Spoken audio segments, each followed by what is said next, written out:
And hello, you are watching the Owatonna Today Show. I'm Shelley Whitehead. I do hope you had a very good holiday season. Please remember those kids are back to school, so watch out for those little bundles running around in the snow and enjoying that as they do. We want to thank you so much for joining us here on the Owatonna Today Show and remind you that you can watch us 6 days a week right here on Charter Channel 8.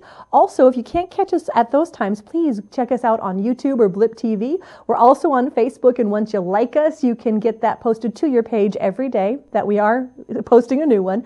Also want to remind you that if you do like us on Facebook, you can win a pair of tickets to the Steele County Blades. It's a home game. We want you to go see them and encourage our home team and have a good time with your family. So make sure you like us there. And also on Facebook or even email at owatonnatoday@charter.net, you can send us ideas. If you have ideas of what you'd like to see right here on Owatonna Today, we want to hear them. We're always looking for new, fresh ideas. So please let us know. And you can do that again at owatonnatoday@charter.net, or you can give Leanne all to call at 390-5751. Someday I will remember that number, and you can you can give her a call, let her know the same ideas. But we want to hear from you, so please do that. We're going to be right back. We're going to be speaking today with John Petersburg and Vicki Jensen. These are two new people in our government, and you want to hear what they have to say about what's happening in your area. So stay with us.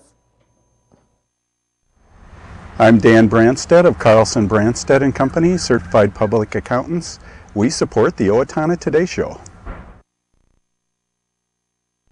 Owatonna Public Utilities, real people, real reliable, real progress. Making life a little easier day after day, taking pride in our community, listening to what you say, a voice you can talk to.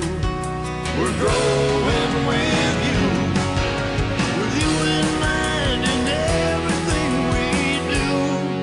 Owatonna Public Utilities. Hi, this is Laura Ressler greeting you from the Steele County Historical Society's History Center, where we're honoring the past and looking towards the future. We're proud to be a sponsor of the Owatonna Today Show.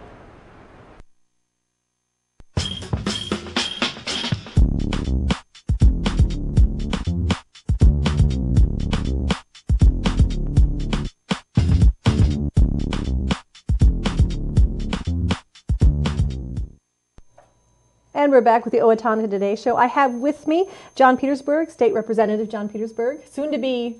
Are you state representative yet, or do you have elect? I'm still an elect, yes. Okay, correct. and so then on January 8th? January 8th is a swearing-in ceremony up at the Capitol, and that'll be the first time on the floor, and the first time I'll be sworn in. Okay, so talk to me a little bit about how this whole thing has been. I know they call you a freshman, is that correct? Correct, yes. So is it a little bit like going back to school again? It is. There is so much preparation that needs to be done. There is orientations that you go to learn a little bit about the ins and outs of what's going on with the session, and a little bit of information about some of the policy issues that are going on, and how just a law is made. Mm-hmm. Along with that, the freshman orientation is both Democrats and Republicans, so you get to know your counterparts across the aisle as well, and get to make some friendships and get to do a little bit of bonding with them as well, so that you can work together a little bit better. You were talking a little bit about how they kind of teach you how to do bills, how the bill process works, which I'm sure you were aware of before you approached that. But also, do they give you tours of the building, and did you ever get lost? Oh, it's a big building, yeah. And it seems like every time we go somewhere, they take us a different way, so you got to find something. One of the people that have been up there for quite a while said that every time she walks over to the Capitol, she tries to find something new that she didn't know before. And she's been there, I think, for like 10 years. So it's there's just a lot to do, a lot to know about what's going on. Well, and I want to talk to you a little bit about what you've been assigned to do. Every of course representative is on committees, and so you have been put on certain committees. Correct. Were you able to request the committees, or they just assign them to you? Once the majority party determines the number of people that are on each committee and what the committees are, and after they decide that, then they give a certain quota to the minority party, and we were requested to give 5 or 6 of our top positions we would like, or committees we would like, and so I put them in, and I was assigned to transportation finance and transportation policy, as well as ag policy committees, and so I'll be starting those next week as well. So as you are looking for being a representative for our area on those specific committees where you're going to have the most immediate impact, what kind of things would you like to see kind of pushed or at least emphasized as we move forward? Well, one of my primary goals have been always that we get Highway 14 finished between here and Dodge Center. And with Senator Jensen also being on one of the transportation policies on the Senate, and that being one of her goals, I'm hoping that together we can do some work in which we can actually get some funding for it. Mm-hmm. It is going to be difficult with the funding crisis that we're in right now and the way the budget is, but I believe that this still needs to be a priority both for safety and for economic development here in this area. So it's something that I think we really need to spend a lot of time in developing. Good. And then if people have questions concerning any kind of highway situation, or even you said you're on an ag committee? Correct. Ag policy. Ag policy, they can contact you and talk to you about some of these as well? Absolutely. My office up at the Capitol is 243 State Office Building, and I don't know my phone number yet, but I think it's the same one that Corey Kath had. Okay. That's there. But you can call the directory up there or online. If you go to the Minnesota House of Representatives website, they'll also be able to direct you to that. But that information will be going out fairly quickly, I'm sure. Mm-hmm. So. I wanted to talk to you just in national politics. We've had the fiscal cliff coming, and that was resolved, as far as we know, last night, late into this morning. So I want to talk to you, as you see kind of some of the contention that has happened between parties on a national level, has that impacted you at all as we work towards a state level? Well, there's always concern about the diverging opinions and directions that various groups want to do. And that isn't necessarily bad. Mm-hmm. What's difficult is when we can't do that in a constructive manner, mm-hmm. and which we can't do it with respect and talking face to face with people. It is the strength of our system that we have divergent opinions and that we get together and discuss them and come up with the best idea. Even if the decision that we make eventually is proved wrong, mm-hmm. we still make the correction. But the system works because we continually working on it and we continually get feedback from people. So it's not just I'm making this one decision and this is it. You're listening to the people that you represent and coming back and trying to make the decisions best for your area. Yes, it's always best to listen first and talk second. It's the reason. I haven't gotten that part down yet. That's a little hard for me still. But because we don't know where people are coming from, we can't really help decide and help them come to the same opinion that you have without mm-hmm. first understanding where they're coming from. Mm-hmm. And it's one of the difficulties that even husband and wives have because we all come from different backgrounds and different perceptions. Speaking of your family, what do they think of all this change? You're mentioning how you have a studio apartment up in the Capitol. Correct. Now, so that you can be up there during the session. What is your family? How many kids do you have? Well, I have a blended family, okay. So between all of them, I have 8 children. Okay. And all of them range from in their 40s all the way down into the 20s. Okay. So they're all grown up and out, and they've been supportive of me. Mm-hmm. A lot of them walked in parades and other things with me, and they're excited for me, and I am for them as well. My wife was just with me yesterday as we were up at the studio apartment trying to put the dishes away and all that kind of stuff. Yeah. So.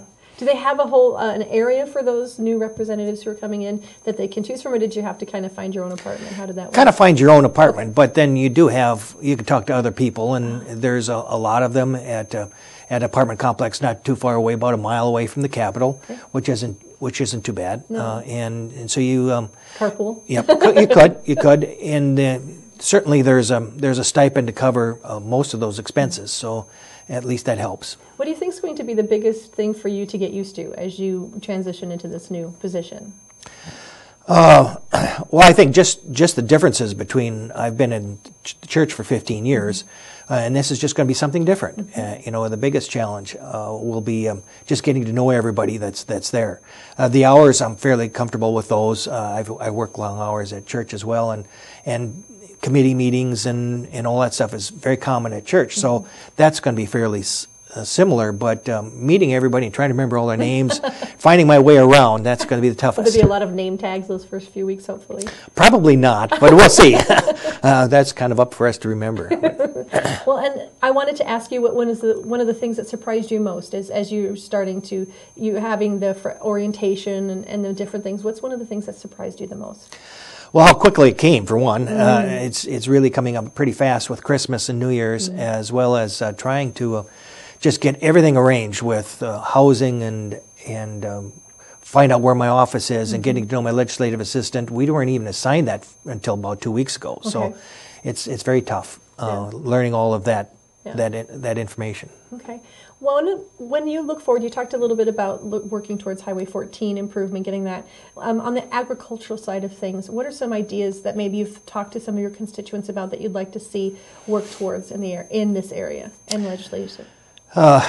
Well, the Ag Committee is one of those that I wasn't expecting to be on, and so I didn't have a lot of discussion up to this point. But when talking with the Farm Bureau and others, I think one of the things that we need to do as a state is also help with not developing so many restrictions and regulations.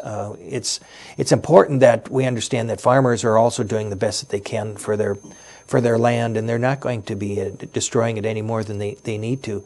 And so it's important for us to very clearly and completely think through some of the things that we're doing. And we may need to review some of those regulations to see those that may not be appropriate this time. Well, that's what I'm thinking is as you look at these new bills and these new situations, you have to read everything. There's going to be probably a lot of reading for you in the next couple months as you look at the different things that are in front of you.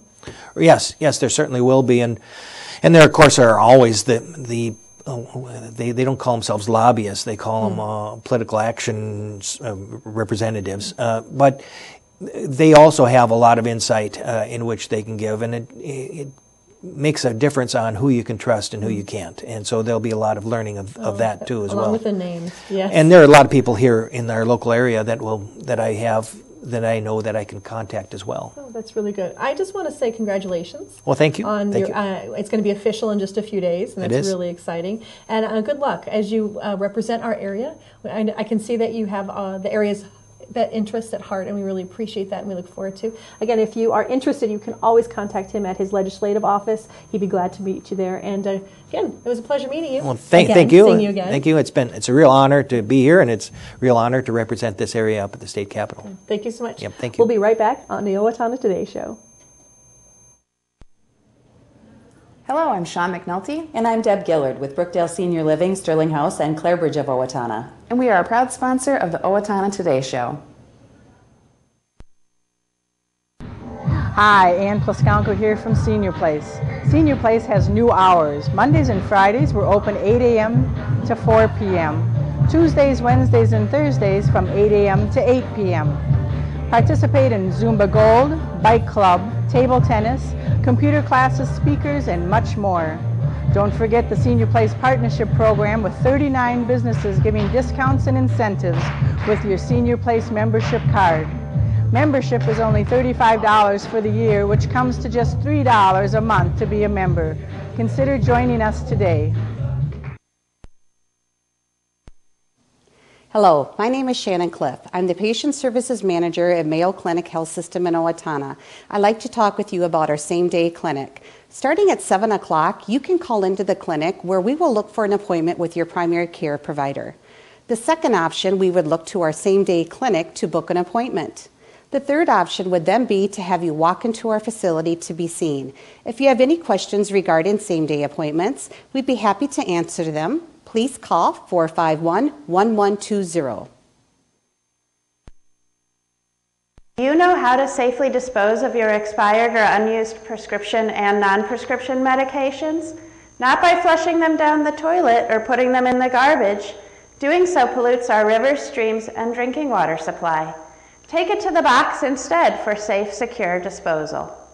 It's easy. Bring your unused medications in their original containers to the drop-off locations listed on the screen and drop them in the Take It to the Box drop box. Proper disposal of unwanted medications keeps them out of the hands of children and out of our environment. This is a message from the Safe and Drug-Free Coalition of Steele County.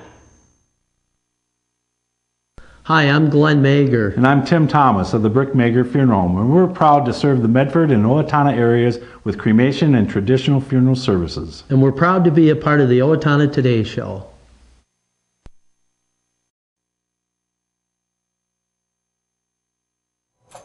And we're back with the Owatonna Today Show. I have with me Vicki Jensen. Hello. Hello. Good morning. She is our state senator for the area. And so congratulations on your victory. Was that hard fought?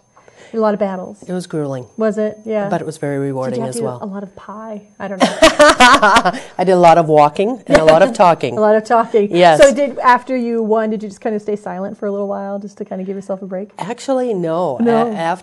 And you work so hard and it gets up to the election night and then it's over and it's turned out well for you. Yeah, you're excited. And it's like, wow, now I have to switch gears and try to figure out how you're going to govern, which is different than campaigning. It is, because you can say an ideal, but it's actually getting that ideal through with other people and working with that. Let's talk about this a little bit. Sure. So you're brand new. You're going up to this Senate and don't know what's going to happen. Talk to us a little bit about the procedure and what you've experienced in this first few weeks of being a senator. Sure. Well, we had caucus meetings, which was interesting, and I was happy to get a chance to talk to leadership and find out what their thoughts were and where they were thinking about taking things.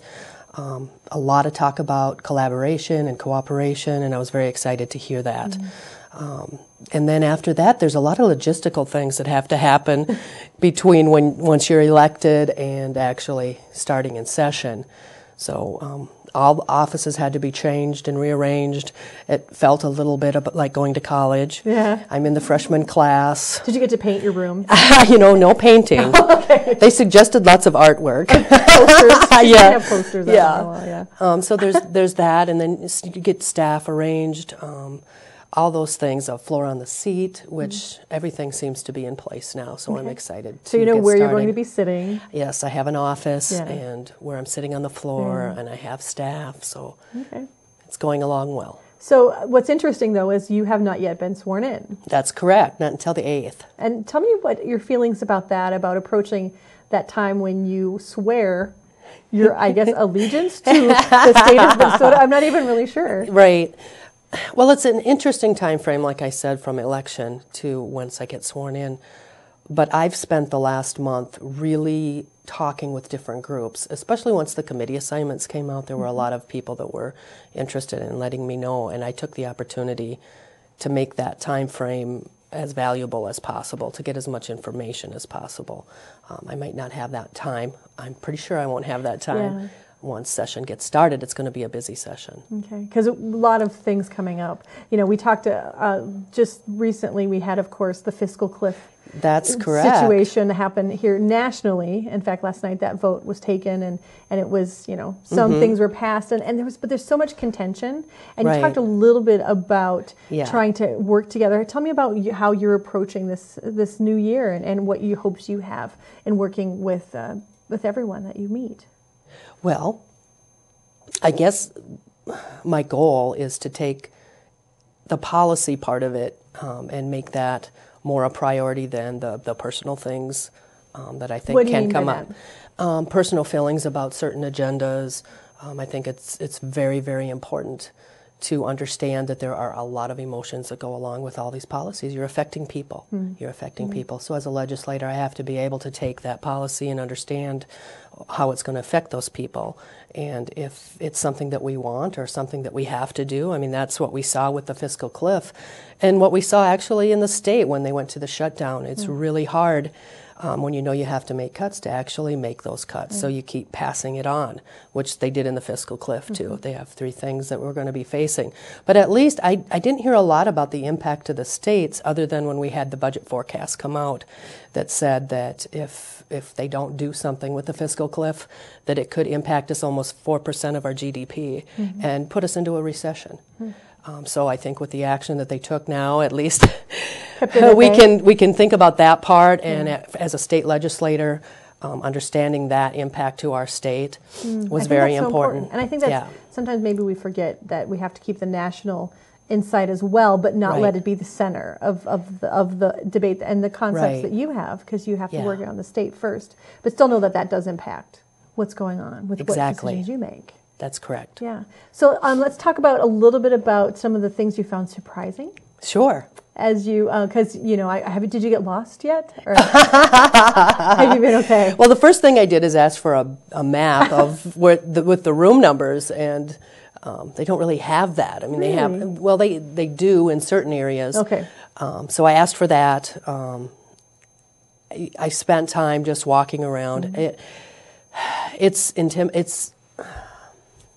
such an honor when you're in the building, but I really did feel like I belonged there. Good. So I think that was the most surprising, how that feeling that's an awesome responsibility, and it's going to be challenging and a lot of work, but that I'm up to the challenge. You are representing the people of the Owatonna area, and so I want to know, how are you going to make sure that you keep that communication line open with the people that are here? Because you're going to be very busy. You already mentioned that. Yes. So how do you make sure that you still have the ear and hearing what's going on down here? Well, I set up, it was very important to me, and I got together with some people and tried to find out what is going to be the best way for me to communicate. There'll be lots of different ways that I'm going to do it, but right off the bat, and I've had one already, I'm holding second Saturdays with your senator, and they're the second Saturday of every month, and I'll do it all year.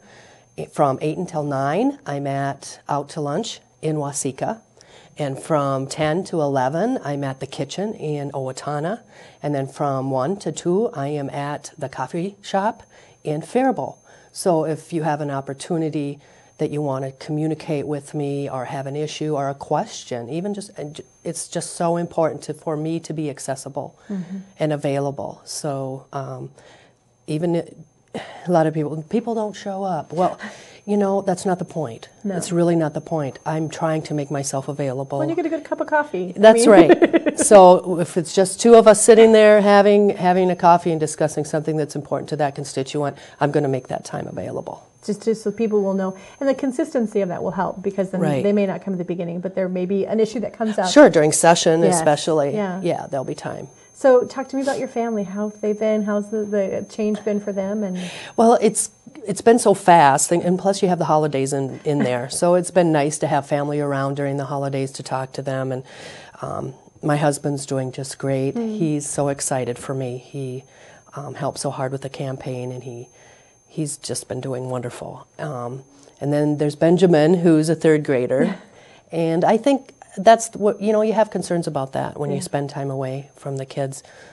But he's doing really well. he gets to take field trips to the state capitol. There you more go. often than all the other kids. There you go. That's exciting. Well, I do want to cover, you're on committees, of course. That's true. That you've been assigned to. Yes. So let's talk a little bit about those. Yes, I'm excited to be on the E12 Finance Committee. There are some things that we really need to get figured out in the state of Minnesota. And meaning early, because Early, this was a new change. So they I wanna talk changed about it to include early childhood education. I'm on the Transportation and Public Safety Committee, which I am excited about as well because of especially the focus on Highway 14. And then I am the Vice Chair of Commerce, which I'm excited about as well. So this, as you look at approaching those, what is some of your strategy as you walk into these as a brand new freshman into these committees? What is your plan of attack? Well, the main thing is to make sure I know the procedures.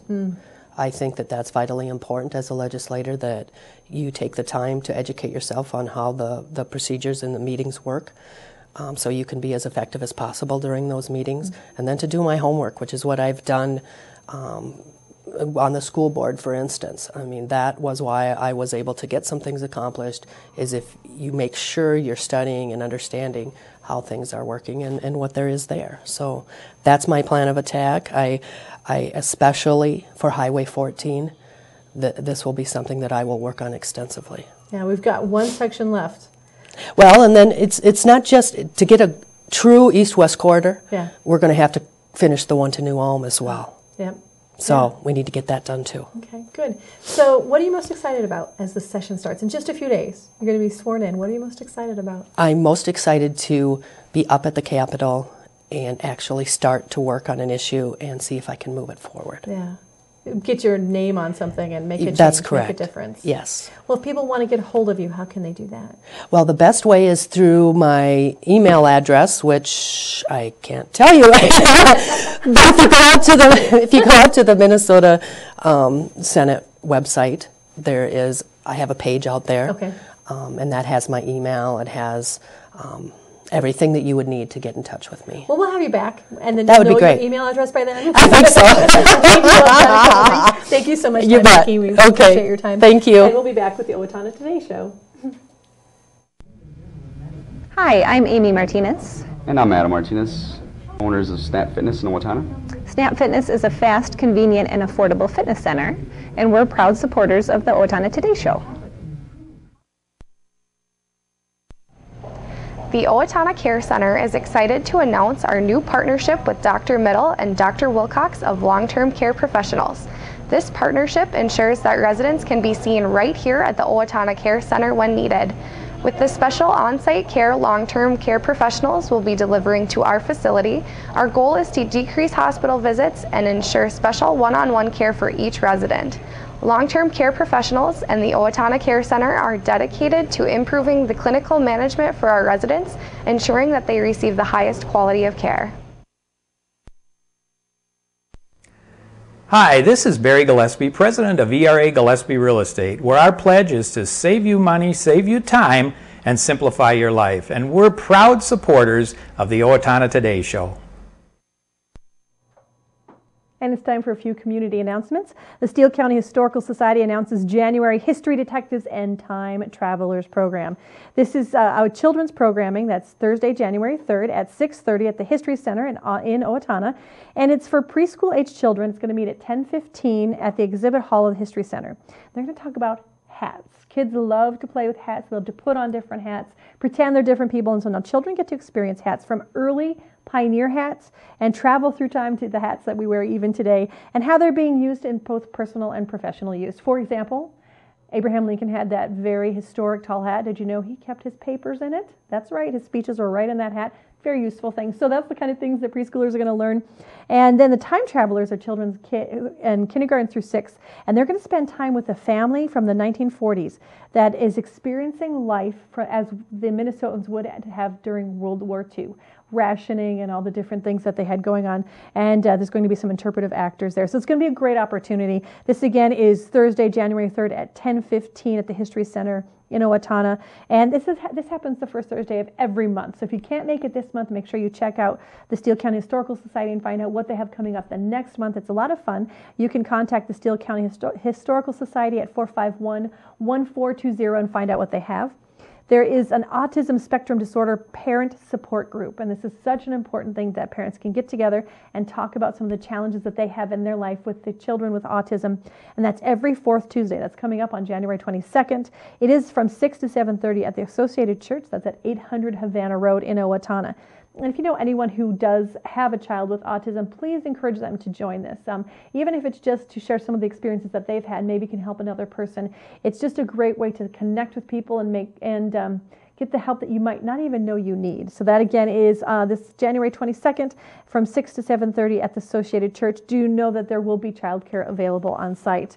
And the Owatonna Senior Place wants to remind you that they're having a storytelling folk literature workshop that's coming up Tuesday, January 29th and on February the 12th, that's a Tuesday. How to Tell a Story is the first one, and how to find, craft, and tell amazing stories. It's going to be presented by Kevin Strauss. He is a professional storyteller and has some CDs out. It's a great opportunity. This is going to happen at the Senior Center, so you can give them a call for more information and find out how to fine-tune and craft that story. I want to thank you for joining us today and hope that you will join us again on Friday and Thursday and Monday and Tuesday. 6 days a week. You can do it. We'll see you later. I'm Shelley Whitehead. Thanks so much.